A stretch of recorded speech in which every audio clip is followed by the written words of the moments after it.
Good evening. Brian Slocum tells me when he drove by this pawn shop, he came up with an idea for a funny video, but it turned out to be a bad idea.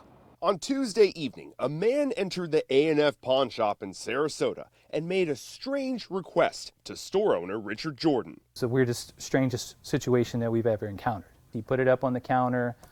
He was pretty serious about it, you know, and he spun the baby around and said, "Can I pawn this?" It lasted less than a minute, but after he left, Jordan called the police. A few hours later, Brian Slocum realized he was all over the news. He called authorities to explain, and soon dozens of officers were outside his home. They didn't find it funny or hilarious at all. And there was a lot of resources and time and money that went into it. How could you want to get rid of something like that? Slocum is a single dad with a 7-month-old son named Caden. I'm waiting on somebody to revive him. At the urging of his nephew, he started making silly videos on Snapchat. Hello. On Tuesday, Slocum recorded his latest stunt. How you doing, buddy?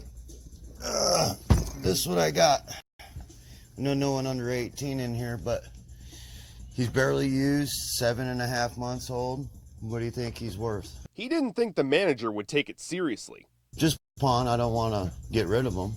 I was thinking I'd go in there and the guy would be like, if it's my son, I'd give you 10 grand or something. Well, I tried. Slocum says his joke obviously fell flat. This is not funny.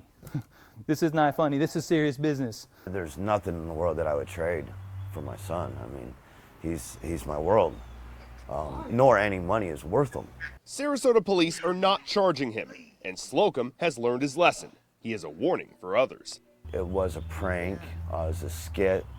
A lot of these young people don't realize that, you know, doing things like this has a consequence. In Sarasota, John Rogers, News Channel 8.